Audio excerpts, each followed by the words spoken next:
Bonjour mes chers élèves. Retournons avec cette vidéo dans laquelle on va essayer de corriger un exercice de soutien. On a déjà expliqué dans la leçon précédente comment exprimer une hypothèse à l'aide du conditionnel présent ou passé, ou avec d'autres moyens.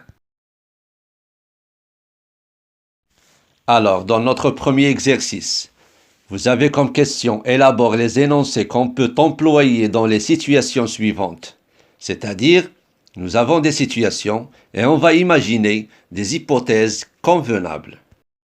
Alors, la première situation, un enquêteur donne une hypothèse pour expliquer l'entrée du voleur à l'usine.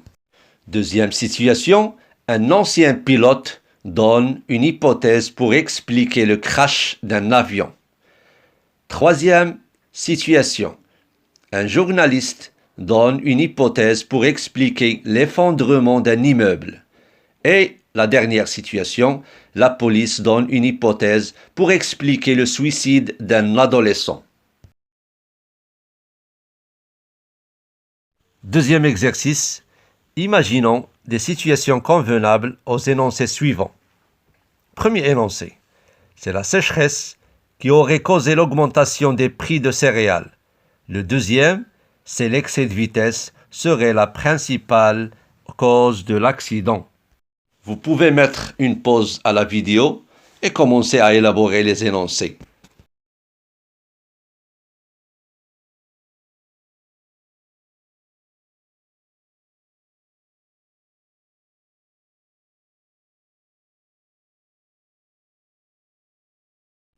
Alors, dans notre premier exercice, vous avez comme question « Élabore les énoncés qu'on peut employer dans les situations suivantes ». C'est-à-dire, nous avons des situations et on va imaginer des hypothèses convenables. Premièrement, on essaie de retirer les mots-clés qui nous aident à produire les énoncés. Le premier exemple, un enquêteur donne une hypothèse pour expliquer l'entrée du voleur à l'usine. Alors ici, on a un enquêteur qui parle de quoi? Il parle de l'entrée du voleur à l'usine. Et bien sûr, nous donne une hypothèse, c'est-à-dire, il n'est pas exact. Cette hypothèse, ça reste toujours une hypothèse à vérifier. Et maintenant, on va produire un énoncé convenable avec cette situation. Je parle ici d'un voleur qui est entré à l'usine et c'est l'enquêteur qui va parler. Qu'est-ce qu'il va dire? C'est l'agent de sécurité qui aiderait le voleur à entrer à l'usine. Maintenant, je vérifie. Est-ce que j'ai utilisé les mots-clés de la situation? Voleur, l'entrée à l'usine et le verbe aider au conditionnel présent. Maintenant, je passe à la deuxième situation. Un ancien pilote donne une hypothèse pour expliquer le crash d'un avion. Je dois bien sûr donner une hypothèse convenable ici et je dis par exemple, peut-être un problème technique qui aurait engendré ce crash. Et bien sûr, cette hypothèse n'est pas exacte. Pourquoi? Parce qu'il y a l'utilisation du conditionnel passé au verbe engendrer. Je passe à la troisième situation. Un journaliste donne une hypothèse pour expliquer l'effondrement d'un immeuble.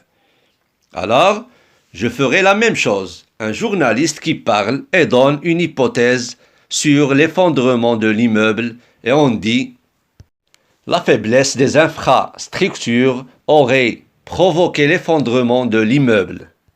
J'ai utilisé ici le conditionnel passé du verbe « provoquer ». La dernière situation. La police donne une hypothèse pour expliquer le suicide d'un adolescent. Ici, c'est la police qui va nous donner une hypothèse sur le suicide d'un adolescent et on dit « Peut-être la dépression serait derrière ce suicide ». Et bien sûr, j'utilise le conditionnel présent du verbe « être ». Passons au deuxième exercice, là où on cherche la situation de l'énoncé. Ici, c'est le contraire du premier exercice et c'est très facile. Alors, pour le premier énoncé, c'est la sécheresse qui aurait causé l'augmentation des prix de céréales. Maintenant, c'est moi qui va choisir quelqu'un pour le faire parler, et bien sûr à l'aide des mots-clés. Et ici, le mot-clé de l'énoncé, c'est l'augmentation des prix de céréales. Et j'imagine par exemple, un vendeur donne une hypothèse pour expliquer l'augmentation des prix des céréales. Le dernier énoncé dit, c'est l'excès de vitesse serait la principale cause de l'accident. Alors ici, je vais choisir un policier qui va nous donner une hypothèse concernant la cause de l'accident avec l'utilisation du conditionnel et je dis un policier donne une hypothèse pour déterminer la cause d'un accident. Et enfin, j'espère que vous avez bien consolidé votre connaissance, mes chers élèves, et à la prochaine vidéo.